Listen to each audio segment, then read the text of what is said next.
The IMF's warning over Europe causing a big row tonight. It says quitting the EU could drag down Britain's economy and cause severe damage to global growth. It's been seized upon by the Remain camp, but dismissed as ludicrous by Leave campaigners. Also tonight, Prince William raises the plight of UK steel workers on the royal visit to India. New rules to curb the nip and tuck cowboys, but is it all too cosmetic? And reality TV star David Guest's unexplained death in a London hotel. He was 62.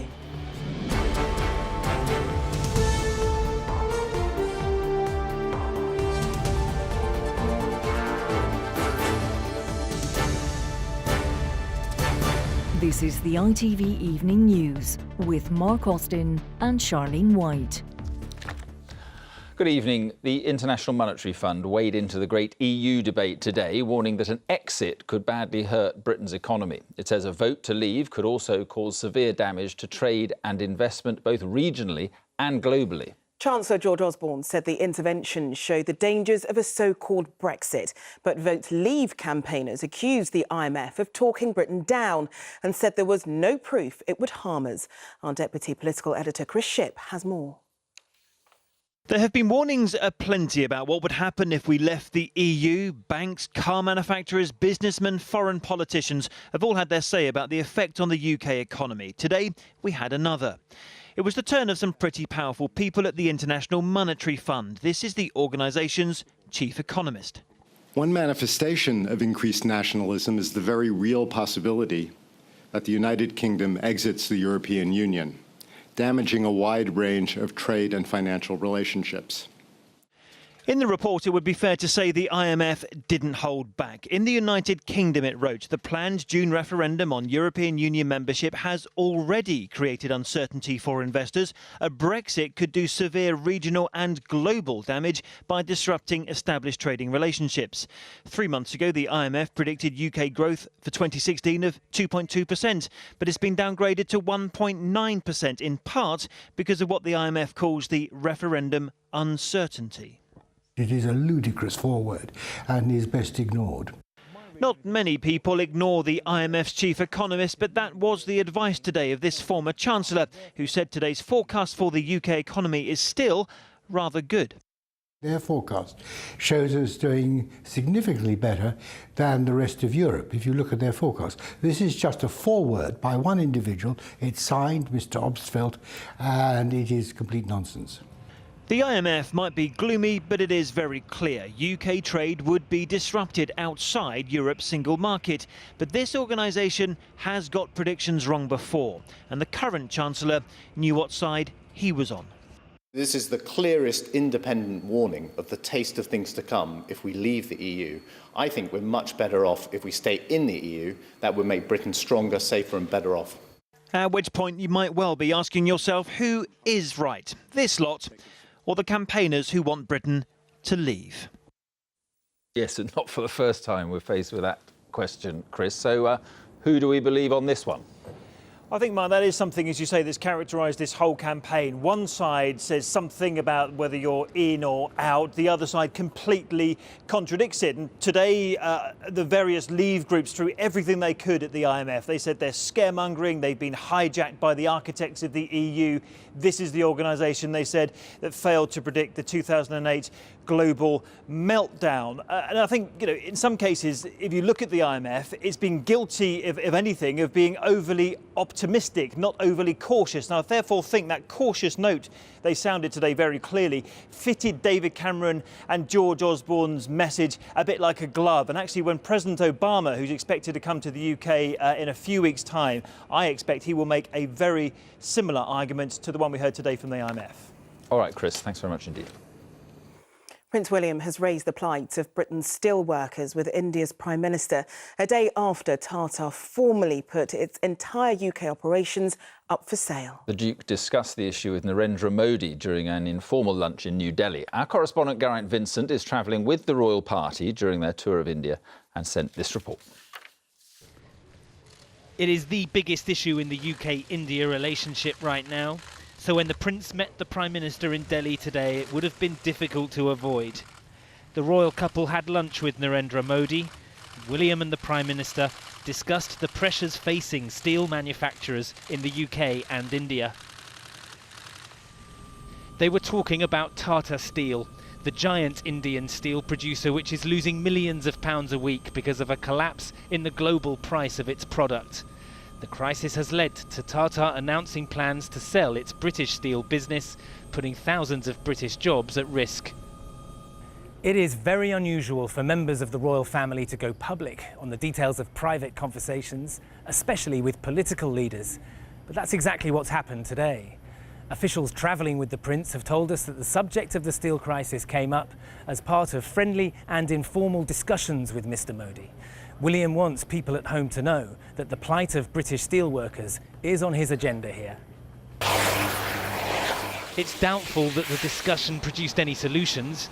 Import controls which protect India's steel industry don't apply in South Wales, where thousands of Tata employees face deeply uncertain futures. Full credit to Prince William. I mean, it's an incredible ask of him to do that, and it shows that he actually cares. And I take my hat off to him. Prince William was among the street children of Delhi this morning. He's working with a charity that looks after them. He's had a bad press recently over his commitment to his public duties. This tour is his chance to show that it hasn't faltered. The steel crisis was bound to come up in his chat with the Prime Minister, but that we all now know about it is no accident either. Geraint Vincent, ITV News, Kaziranga. Well, as Prince William was on duty there in India, here Prince Harry was paying tribute to holidaymakers killed in the worst terrorist attack on British citizens since the July 7 bombings. At a special service, he laid a wreath in honour of the 30 Britons shot dead by an Islamic State-inspired gunman at the resort of Sousse last year. From Westminster Abbey, Paul Davis reports. There is a memorial to innocent victims outside Westminster Abbey, and on it Prince Harry laid a wreath of white flowers, remembering those who went on holiday to Tunisia last year and returned in coffins. Survivors of that dreadful day, and the families and loved ones of those whose lives were cut short by a fanatic's bullets, gathered in the Abbey with their memories. It had been a perfect sunny day when suddenly the beach at Sousse became a killing field. A man with a Kalashnikov started shooting and didn't stop until 38 tourists, 30 of them British, had been killed. I'm a completely different person now. Kirsty Murray came face to face with the killer as he hunted her down. He hit me with the grenade to the back of the legs, and then he started shooting at me, and I was shot up to 5 times. Seferdine Rezgui murdered those around her, but Kirsty survived by playing dead. He walked around like so calm, just point blank, killing people on his way, all of us injured that were laying on the floor. And I just laid there and I thought to myself, this is it. And I just closed my eyes and I thought, I'm going to pretend that I'm already dead, because I'd lost 7 pints of blood, and he walked past me. Since then, Kirsty has undergone 14 operations on her feet and legs. But the 27-year-old from Braintree insists the terrorist won't be allowed to win. She will get her life back. I was told that I might not ever be able to walk again, and there was a point where I could have lost my right leg, and I didn't, and I'm walking, and I'm wearing heels, like small heels, and with a crutch, and I will do normal things, and I will be a normal person again, and I will have a good life. Making the most of her own life, she says, is the very least she owes to 31 people who were not given that chance. Paul Davis, ITV News. The European Union plans to force multinational companies to reveal more about their tax affairs. The proposals would mean firms with a turnover of more than £600 million have to make public the amount of tax they pay in EU countries, as well as specified tax havens. The plans need approval from EU states and the European Parliament. And inflation has reached its highest level for 15 months, pushed by the rising price of clothes and airfares. According to the Office for National Statistics, it rose to 0.5% in March. Now, Britain's cosmetic surgery industry got a facelift of its own today. Under new rules from the General Medical Council, 2-for-1 deals will be banned and there's a minimum cooling-off period. It follows the PIP implant scandal, which affected more than 40,000 women in Britain. But as our consumer editor Chris Choi reports, critics say the measures don't go far enough. And so do you think it's mainly just the upper eyelids, or you? There's a warning from some of those offering cosmetic surgery that today's new guidelines won't regulate all procedures. The unregulated sections are people offering Botox or fillers who are not medically trained. Today's new standards from the General Medical Council ban promotions such as 2-for-1 deals. They give a minimum 2 weeks cooling off period before cosmetic surgery and say doctors must personally ensure patients give informed consent to procedures. This is what revealed the ugly side of cosmetic surgery. PIP breast implants containing industrial filler were used on thousands of British women. But today, one of those affected by that scandal told me this self-regulation by doctors isn't enough. I think the government really needs to get behind this and legislate the whole industry. It's appalling that there is no regulation still within the cosmetic surgery industry. Britain's cosmetic boom, worth £3.6 billion a year, has grown faster than the regulations. A record 51,000 patients had surgery in 2015. That's a 13% rise in 12 months alone for this expanding industry. Many of the deals and discounts that helped this industry grow won't be banned, and there's concern it's taken years since the PIP scandal to get these new rules. Why have you waited so long to do anything about this? We haven't been doing nothing. In the last couple of years, 6 doctors have been struck off. That is, they can no longer practice because of complaints about cosmetic procedures that they've undertaken or advice that they've given. Government admits there's been a lottery of poor practice in cosmetic procedures, but there are fears these guidelines won't stop that. Chris Choi, ITV News. And for more details on those changes to rules on cosmetic surgery, go to our website, itv.com/news. Still to come on the ITV Evening News, the mystery death of reality TV star David Guest, who's been found in a hotel room in London, and... Your 2 vans pull forward and just let the van back through. From Masters champion to directing cars, back to reality for Danny Willett. Those stories and more right after the break.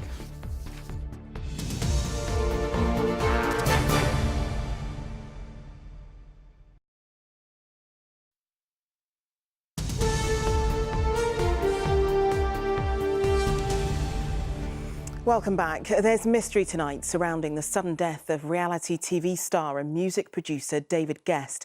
The star, who appeared in I'm a Celebrity and Celebrity Big Brother, was found dead in a luxury hotel in London.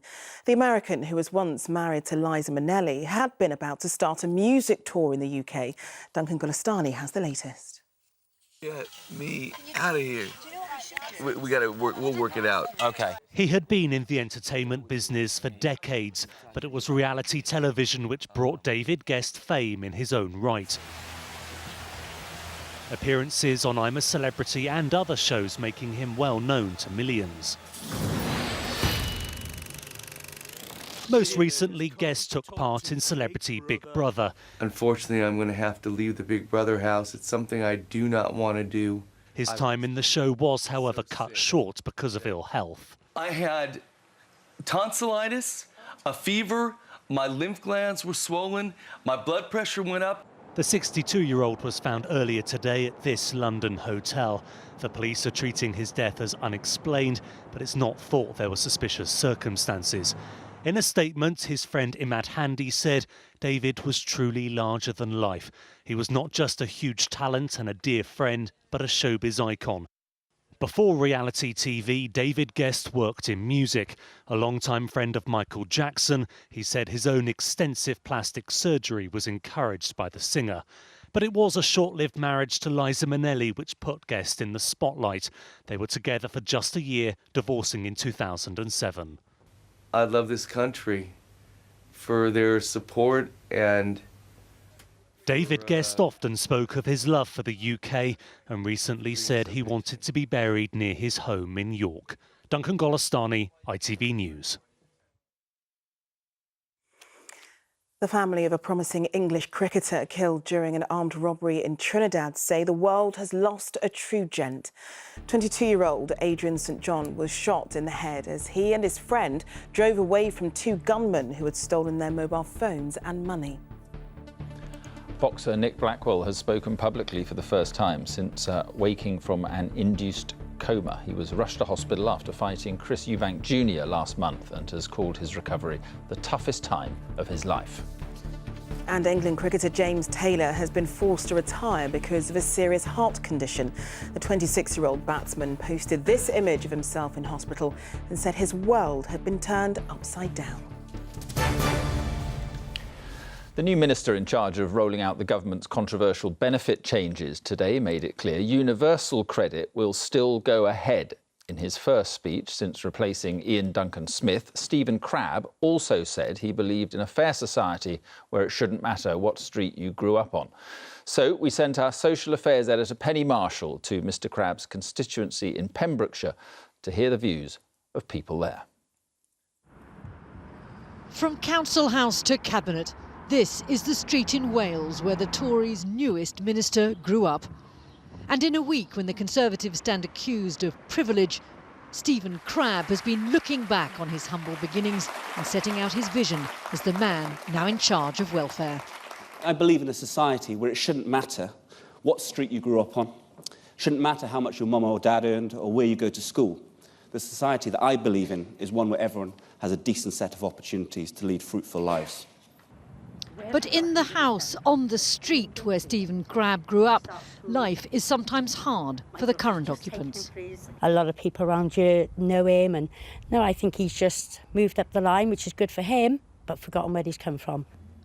Cheryl works part-time as a cleaner and claims tax credits. She doesn't think the switch to the new super benefit universal credit will help the working poor.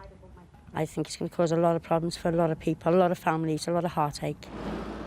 Stephen Crabb went to school on the street where he lived. Last year, record numbers of Welsh school children made it to university as he did.